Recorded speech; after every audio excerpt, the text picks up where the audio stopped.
Okay, so today our conversation is going to be all about bringing justice to the tar sands, and I'm really excited to have this conversation, and I'm really going to lean on you.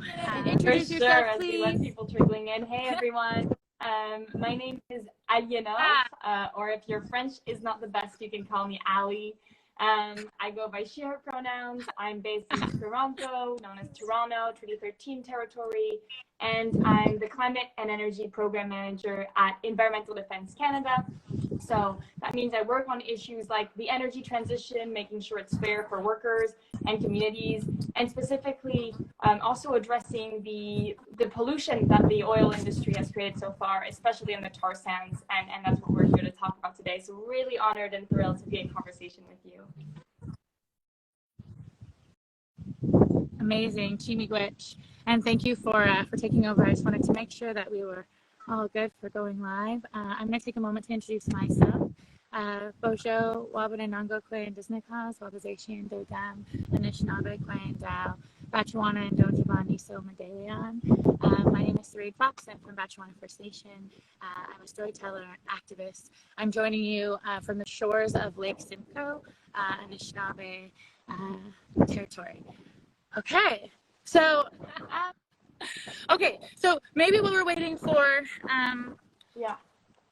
Keepers of the Water to join, maybe dive in. I think there's maybe a lot of people tuning in who know about tar sands. They hear about it. They're sort of in tune with what's going on in Canada, but maybe they don't have an actual breakdown of what we're talking about. Can you give us the what? Like what are we talking about? What is the environmental risk?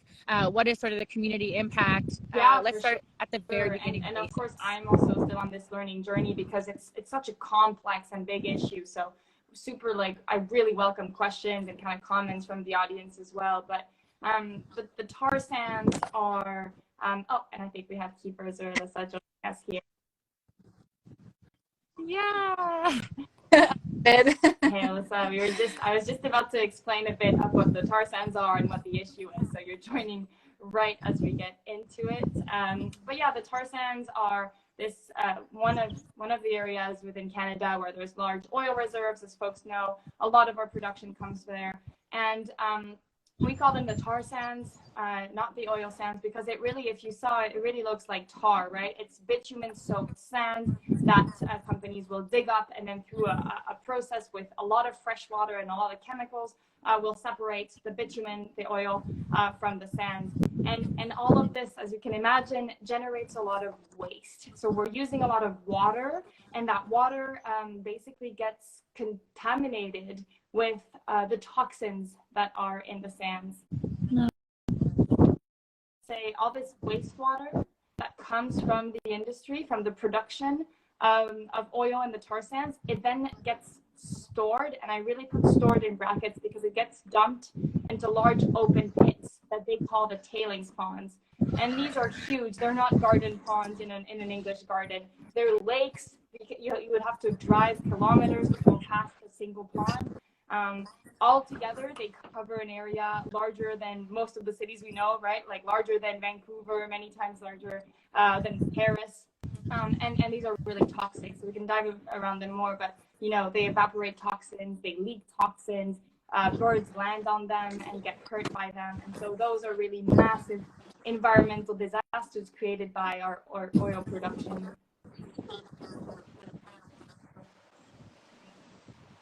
Thank you for that. And you joined right in the middle of an explanation.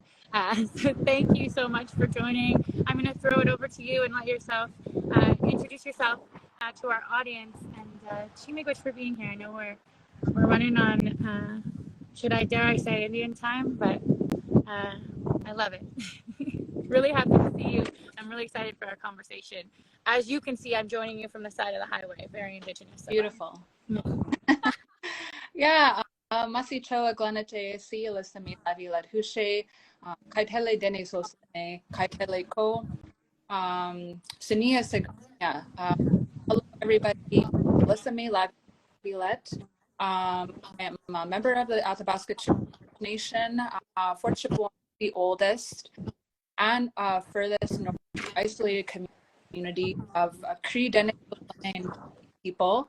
in northern Alberta. I am also the Tarsands Community Outreach Coordinator with Keepers of the Water. And overall, really happy to be here and to join all of you and just to bring more awareness on the tailings. It's such a controversial subject right now, everything that's going on, and just looking to facilitate the conversation with both of you. So masicho again, and thanks for having me. So I think a lot of people use this term, environmental racism, and I want to start right here because I think hot topics or trendy words and hashtags seem to go around, and I think people don't really understand what that is, that it's a lived experience.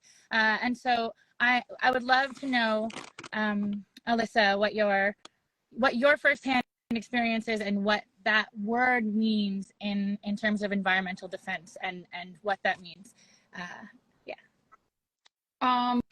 So for me, of course too, is with Fort Chipewyan being such an isolated community, not only in my community, but as well as many Indigenous communities, if you think about how important harvesting from the land is, I want to say about 75% of the community, like I said, Dënesųłı, Cree and Métis people in the community, really utilize the land to feed themselves and their families, whether that be fishing, trapping, hunting, picking medicines, all of that. And when you think about what had happened, back in early this year, not only early this year, but for 9 months that Imperial Oil did not say anything to our community about what was going on. They covered that up for 9 months. And so for that 9 months, you think about everything that's been harvested from that land, and community members were told that you have to get rid of this. It's like someone saying, you got to go into your fridge and you need to throw everything out.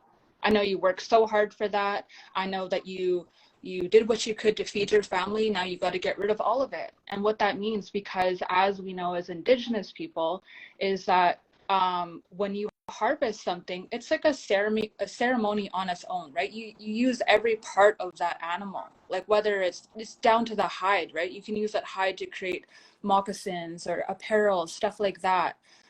You honor that animal. It gives itself to you. So when you take that out of it and you throw it out, you're disrespecting that animal.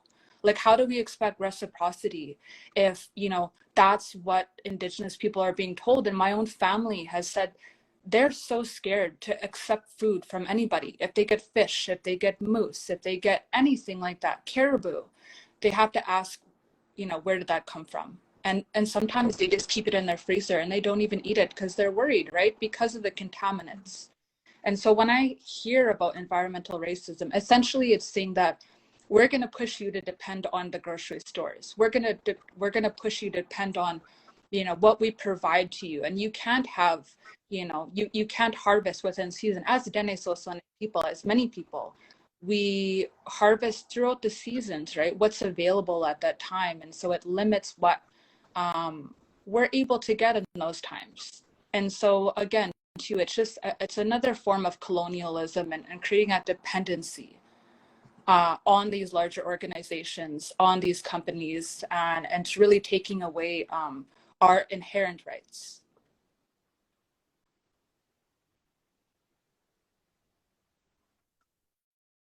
Oh, you're muted. We talk about reciprocity. Thank you so much for that breakdown. I think it was beautiful. Just before we move on, that word reciprocity, what does that mean to you? For reciprocity, it's not only just taking all the time, but what you can give back, right? If you take something, you have to give back. And that goes for anything. It's like you go pick medicine, we put tobacco down, right? Or whatever we have. Right? We know that whole life cycle of reciprocity, it gives us abundance of more. And if we just keep taking without reciprocity, it's not going to come back. Yeah, I think this is a concept that we often don't have an opportunity to dive into. I think non-Indigenous people are often hearing about land back, use of the land. And I think it usually just gets broken down into hunting and fishing rights, but it is more than that. Those are the colonial references to how we use land. I think many Indigenous people right now are moving closer and closer to their original instructions, how the land goes far beyond just sustaining us. In fact, it is part of inherently who we are. So it's not just about access. And for me, what you're saying in that reciprocity, it ties into that. It's about also living our creation stories, where we are taught how exactly to be and to act on the land. So Chimigwich for that. Okay, we know that there is a huge influx, I would say, in Alberta of Indigenous harm that's being caused directly by oil companies. You mentioned, I think it's the Kern mine that you're talking about, and that recent disaster. I want to dive into that a little bit further as well. A lot of what's going on is there's not full health reports happening because they're not happening from Indigenous perspective. So let's jump into that. I think, Eleanor, I'll ask you from your perspective and the work that Environmental Defense is doing, what are oil companies doing right now to ensure that there isn't human impact and negative health effects? Very little is being done. I mean, when you look at how, when they started mining the tar sands, they said, we'll only generate a bit of waste, so we'll just kind of store it here and we'll sort out a way to deal with it later. But when they did that, they agreed. They said, we will return the lands to a state that can be used for similar use, right? So really, when you read this, you think, okay, they're going to clean it up and it's not going to disturb a lot. But when you see what ended up happening over decades and decades, now we're 50 years in the project. Instead of kind of like small containment basins that you would imagine, you're really like sprawling pits. And again, when I say they're leaking, I mean that they're like holes in the ground. They're not lined. They're not lined like a pool is lined to make sure nothing leaks out of it. So we really have this ongoing kind of seepage that's going out. Also, as you know, seasons change. So, in the summer when it gets really hot, evaporation happens. And then you have some of the community members we work for in Fort McMurray always describe the smell, because the smell of all these chemicals evaporating. We're at a state right now where we're even questioning whether they're ever going to clean it up, right? Like they're continuing to grow the problem, and they've never put on the table a proof that they actually know how to clean it up. And as we've seen recently, Alyssa mentioned it a few months back, there was a massive breach, a massive leak of one of the tailings, and the companies actually hid it from the community for 9 months. And so, it makes us wonder, well, how many other massive breaches are happening? How much more data do companies hide from the impacted communities? And, if they're okay with a massive breach, are they also just going to leave those things on the landscape once they're done their business, and then leave, the communities figuring out how to reclaim that land that was taken from them? I'm shaking my head because I think a lot of our audience is watching doing the same thing. But how many times are these companies going to be allowed to get away with this kind of catastrophic damage? And I think it always gets highlighted as a small breach. There was a small breach. Alyssa, you were talking about that. What has been the effect on the communities up north from this recent breach? I guess I would say, like, first and foremost is that the trust is not there. Because I don't know if you're aware of it, but a lot of northern communities have what it's called an impact benefits agreement. And so these impact benefit agreements essentially are agreements with industry, which grants them obviously resources and cash flow to these nations. And so what had happened was there was a breach of communication as well as their agreement. And so by them doing that, they said, well, we had a good partnership with you for X amount of years. Now for 9 months, you hid this from us, communicated with the Alberta Energy Regulator, but you did not communicate with any of us. What had happened was the chief of the Athabasca Chipewyan First Nation, Chief Ellen Adam, was notified by the chief of Fort McMurray at the time early this year. So what does that tell you, right? This large organization, Imperial Oil Sands, which, as they know, is Curl, did not notify the community. So the trust is not there. And the trust is not there also with the Alberta Energy Regulator. So the community is like, we really don't know what to believe. And because of that too is that where the water was moved to a reservoir. So what that looks like moving forward is like you can't harvest from the land, can't fish, can't pick medicine. You know, the community is also has just returned to the community because of the wildfires. So there's a lot of things. Like there's a lot of things that I think the community is just dealing with right now. And as a community member, um, it's just a lot. It's just the mistrust is probably the biggest thing. And also I think a lot of it too, as I mentioned this to Ali, is that a lot of people are grieving for the land. They're grieving for what was, because as Indigenous people, you think about our elders, they lived off the land. Even my grandparents lived off the land. Like you can't do that anymore. I mean, you can, but I mean, there's a lot of worry and all of that. Well, and I think beyond worry, I don't know if this is true for your community, but one of the things that keeps coming up again and again, even in conversations around climate justice, is prophecy.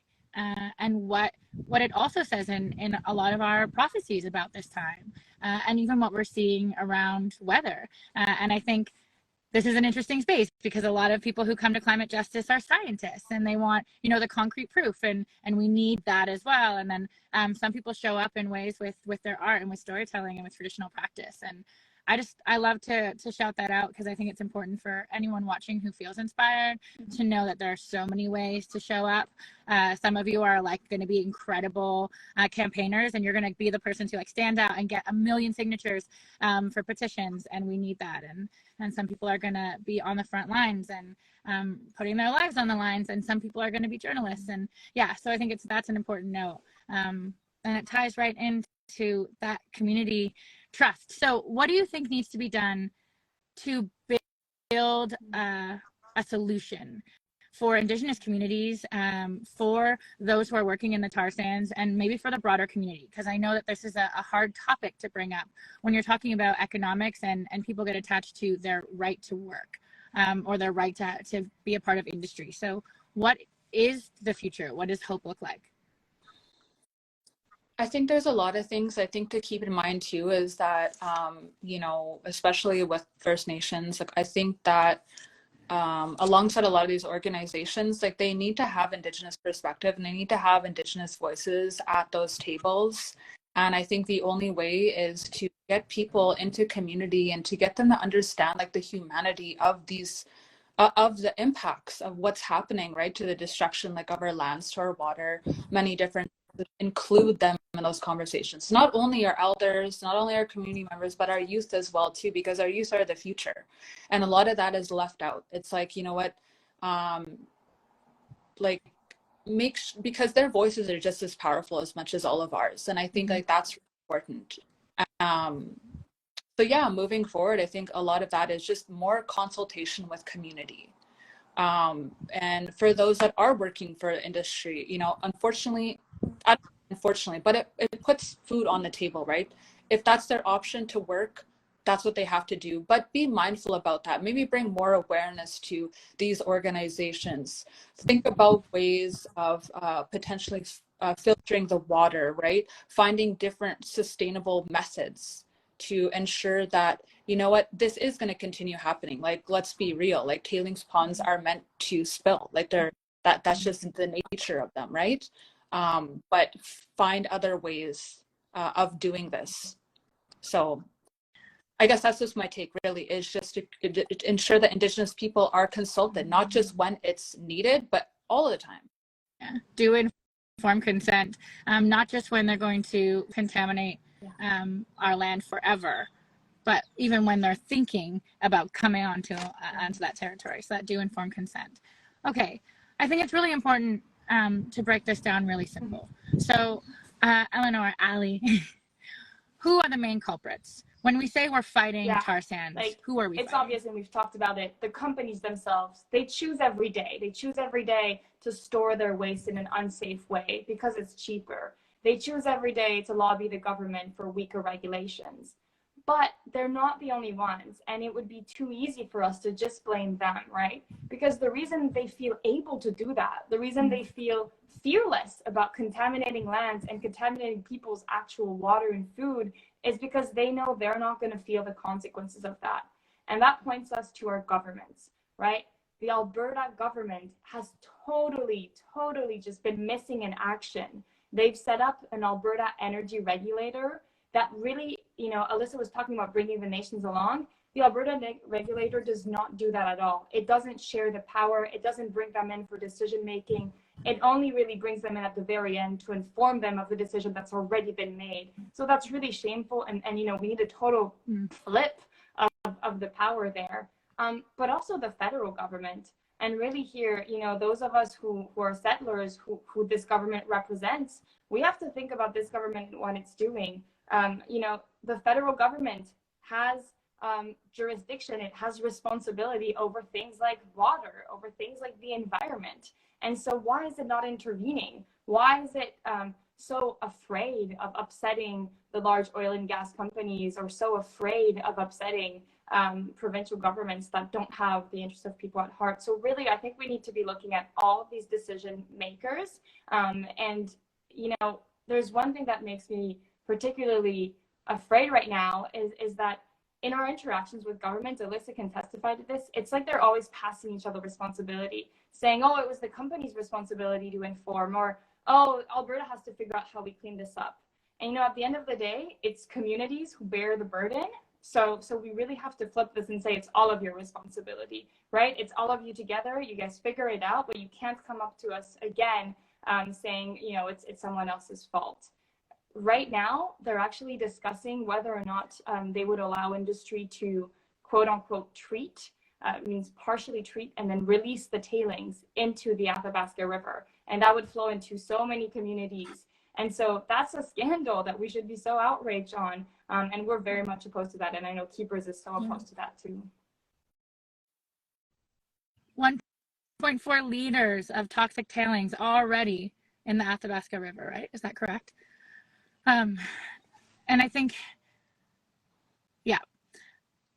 Do you think that because it is disproportionately Indigenous communities that are affected by these decisions, by tailings ponds, that is the reason why Alberta government keeps their format exactly the way it is?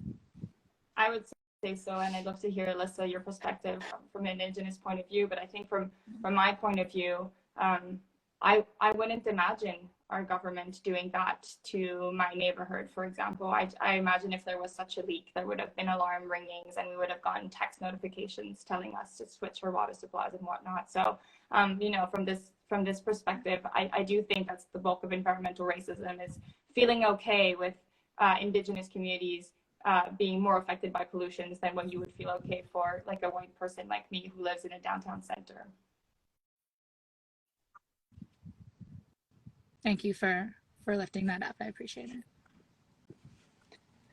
Yeah, I think for that too is, you know, with the remoteness too of Fort Chipewyan, like there's already, you know, enough as is, right? And I know that my chief of the Athabasca Chipewyan First Nation did say that we're not human. Like, are our people not human, that you can't communicate with us and realize the impacts? Like, they came into community for the first time. I don't even know how many years it was, to speak with the community, the very first time, regardless of how long that they've had an agreement for.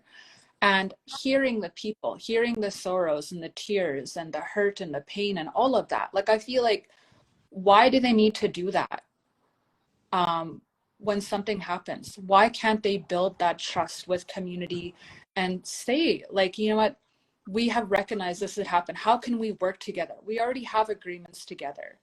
And I just think that, you know, it goes back to so many different things historically. Our people are always pushed out, or people are always pushed away, and they're never included in these big conversations that impact us so much. And I think it's just really shameful just to see, like, how so much of this has just been kind of like left in the dark, I guess you could say. And if you think about that 5.3 million liters, it's more than that, right? It's been over the course of 9 months, if not more. And that's what's been going into our watershed. And because we are on the downstream, we are most impacted, but it's also the upstream communities that are impacted too. All of those Indigenous communities, all into the Northwest Territories. And you know, we're seeing oil washing up on our shores. We're seeing oil washing up in the Great Slave Lake, in the Athabasca, you know, and even too with the piece Athabasca Delta. It's a recognized UNESCO site, which is it's the United Nations Education, Scientific and Cultural Organization World Heritage Site. So it's a protected site. And if anything, that should mean a lot, right? And you know, so I just think it's almost like just putting a Band-Aid on the problem, which is not, you can't do that, right? It's better to be transparent and honest in those conversations. And it just goes to say again and again, when Indigenous proof, you know, people who are actually living on the land, seeing the effects, and scientists saying that they have opposing scientific evidence, I'll say, that differs from what people are seeing from their lived experience. I know that we are coming up to time. I wanted to just shout out to anyone in the audience. If you have any questions, you can put them in the comments. I can see them. This is your moment to really, to access our experts, or to even just make comments. There's a comment in here from, I think it's Michelle, but it is so much trauma that the land feels and the water feels, and then so do the communities. And I think lastly, I want to bring up what you mentioned about jurisdiction, because I think this is a lot of what's happening with environmental racism. I mean, across all sectors for Indigenous people, especially, is this jurisdictional nightmare. We saw it in Shoal Lake 40, where that community was allowed to have no access to clean water for 30 plus years because nobody could decide between the federal government, whose responsibility it was. We already mentioned this, but if this were Walkerton, how quickly were we able to bring clean water to that community? How did we respond? I think as a community, as Canadians, now is the time to really think about our response and our outrage, and every single Canadian should be outraged at anyone's lack of access. But when we look at Indigenous communities who are disproportionately affected by not only the tar sands, but by extractive industry, this is the next question. What can we do to help? This is a great segue. Okay, well, there's petitions. Let's start with you, Ali, environmental defense. Sure. I mean, what can we do? We really believe that the federal government has to play a greater role. Because of those, we looked at the jurisdiction they have. We know that they actually have an avenue. We know that it was an agreement between the Crown and the Indigenous nations that happened. So the federal government has that duty. It has not, that duty hasn't left the federal government. So there is a petition, and actually it's jointly with Keepers of the Water and also Indigenous Climate Action. So the three of us came together, and you can sign this letter. If you find it on our Instagram, it'll be in the little kind of like link in the bio. I'm not very good at the social media things, as you can see, but it's in the link in the bio there. And what it will do is it will send a letter to the Minister of the Environment and also to the Alberta government, laying out clearly the steps. And those steps that we took, we heard from the nations which steps they wanted, and that's what's in the letter. So you know that you'll be defending the demands of the community by sending that letter. Amazing. And what about Keepers of the Water? I know that there's that joint petition. Is there a specific call to action that you would like to make, Alyssa? Yeah, I would agree, because we do have that joint sign. I believe that there still is opportunity for sign on. Eleanor would be a good resource for that as well. We do have resources within Keepers of the Water just to find out more about ways to help. And by all means, you can reach out to myself with Keepers of the Water, as well the rest of us, and we can assist in finding ways of helping and petitioning and creating campaigns as well. Amazing. There's a comment in here about, I think this is Women's College Hospital Indigenous Health Team from Selena Mills. She's saying environmental justice, health work, land, air, water is connected to our health. And I think that's such a really good point, because we know that a lot of high levels of mercury and arsenic, and we're seeing higher levels of cancer from communities that are downstream or downriver, or even close to tailings ponds, tar sands, right?